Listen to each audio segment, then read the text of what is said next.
हम अपने शो में गेस्ट करते हैं। जिकता गोली कभी समय को मुंह पे बोलती है। एकदम तैयार हूँ मरवाने के लिए तुमसे। मार भी फूकते थे? फूकता था। आप मुठ भी मारते थे? हाँ। आप शराब पीते थे? हाँ। कभी वजाइना देखी है माँ से निकलने के बाद? कैसी लगेगी? नमस्कार दोस्तों, ज़्यादातर हमारे देश में, बल्कि कहा जाए तो हमारे देश में ही नहीं बल्कि पूरे वर्ल्ड में हर किसी की ख्वाहिश होती है कि वो सोशल मीडिया प्लेटफॉर्म पर फेमस हो और पैसा कमाए।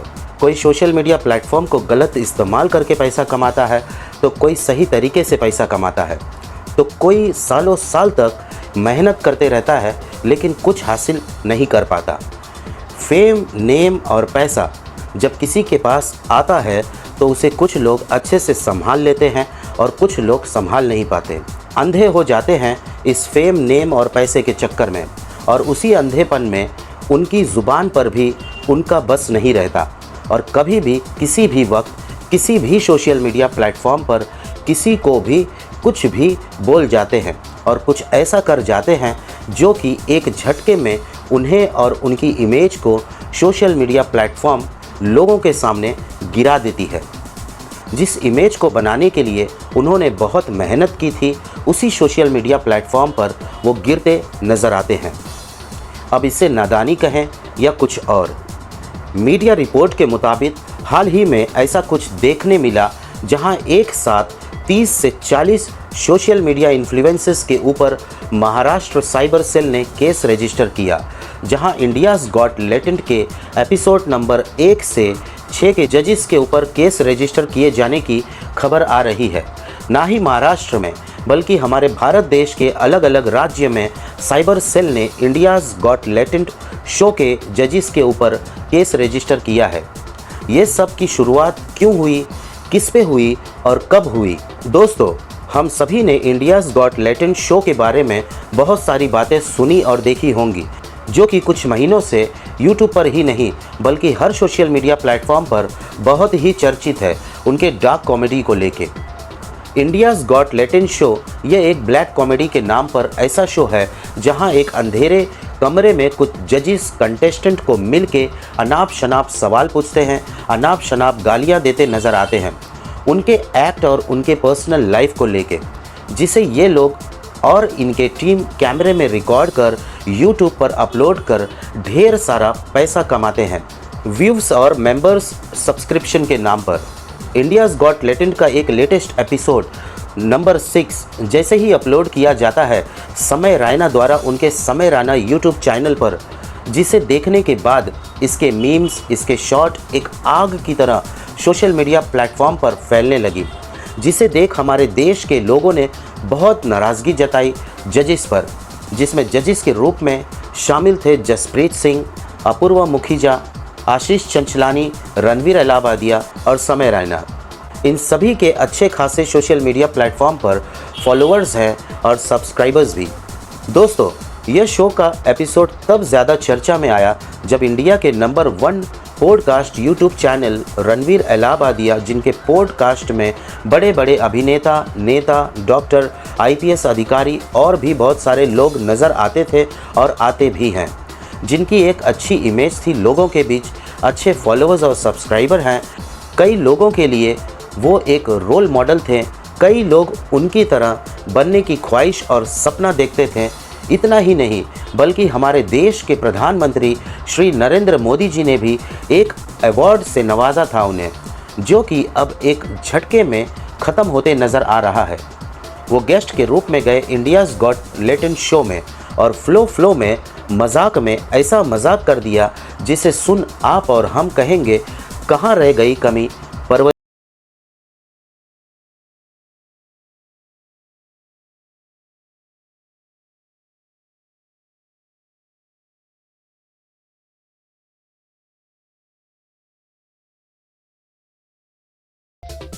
भाई साहब, ये सारे अपने पॉडकास्ट के रिजेक्टेड क्वेश्चंस हैं। भाई माइंड ब्लोइंग आती है। What a question, मेरे को भाई। लगता था वो तो एक्ट करता है ये।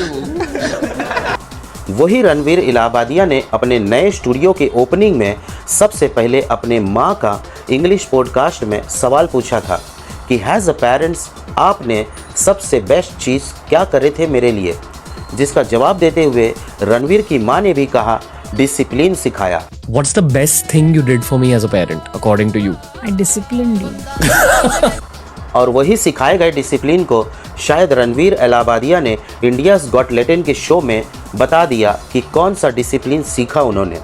दोस्तों, एक बंद कमरे में हम आपस में मजाक मस्ती करते हैं एक दूसरे के साथ, तो किसी हद तक वो सही है और वो चल भी जाता है, लेकिन ब्लैक कॉमेडी के नाम पर गाली गलौज, अनाप शनाप सवाल पूछकर उसे कैमरे में रिकॉर्ड करके एपिसोड के रूप में लोगों के सामने पेश किया जाए तो क्या कहेंगे आप इसे।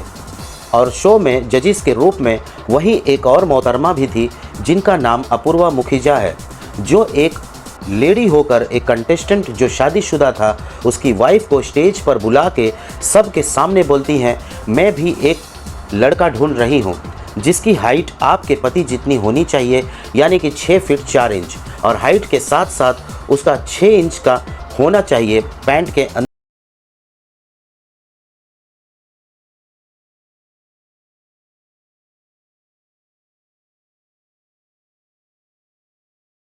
बात यही नहीं ख़त्म होती है, उन्होंने यहाँ तक भी पूछ लिया उस कंटेस्टेंट की पत्नी से कि आपके पति का कितना लंबा है, 6 इंच है या छोटा। कह रही वो तो मेरे पास भी नहीं है। कितना है? दोस्तों, डार्क कॉमेडी के नाम पर हो रहे ऐसे अभद्र शो के बारे में जानते हुए भी लोग कंटेस्टेंट बनकर क्यों जाते हैं ऐसे शो पर। इतना ही नहीं, बल्कि मिस अपूर्वा मुखिजा जी ने एक कंटेस्टेंट को कभी वजाइना देखी है माँ से निकलने के बाद? तो ये भी कह दिया। दोस्तों, आगे हम बात करेंगे समय रैना के बारे में। तो समय रैना एक स्टैंड अप कॉमेडियन है, सालों से स्टैंड अप कॉमेडी करते नज़र आ रहे हैं। एक अंधेरे कमरे में जहां कुछ समय रैना जैसे लोग रहते हैं ऑडियंस के रूप में, जो समय रैना के ब्लैक कॉमेडी को पसंद करते हैं, उनके गाली गलौज को पसंद करते हैं, तो इस शो में उन्हें देख कुछ अलग नहीं लगा। हम अपने शो में गेस्टिंग करते हैं, सिर्फ चाटनी नहीं होती भाई। कैसी लगी उंगली? अगर मेरी फ्रेंड है और वो बना रही है और उसका रोजगार वैसा है, तो मैं उसको देख के अपनी फ्रेंड को सपोर्ट कर रहा हूँ, तो खुशी में हिला दूंगी। वाह क्या कमा रही है बिटिया, क्या कमा रही है बिटिया, क्या कमा रही है बिटिया। शैंपेन खोलता हूँ मैं तो भाई। VR कहता मैंने, उसमें लगता है तुम ही हो बहन। वो तो चीटिंग है भाई, माँ कसम। मैंने एक बार देखा, उसके बाद मैंने बर्तन धोए घर पे की बहन। ये जो इस लड़की के साथ कर रहा हूँ मैं सही नहीं है भाई। रोज रात को देखता था मैं बहन, क्या बड़ा मेरा। क्योंकि वो शुरुआती दिनों से ही कीचड़ में गिरे हुए इंसान की तरह थे, तो उनके लिए कोई नई बात नहीं थी। और वही समय रैना को हाल ही में कौन बनेगा करोड़पति के शो में भी देखा गया, जहां वो दिग्गज अभिनेता अमिताभ बच्चन के सामने बैठे नजर आए और कॉमेडी करते हुए भी नजर आए।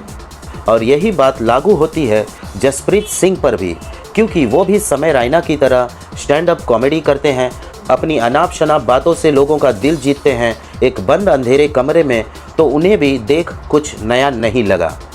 और वहीं बात करेंगे आशीष चंचलानी के बारे में। तो आशीष चंचलानी ने उन सभी जजों के रिएक्शन पे एक रिएक्शन दिया, हंस के या सिर हिला के, जिसकी वजह से वे भी इन सब में फंसते नज़र आ रहे हैं।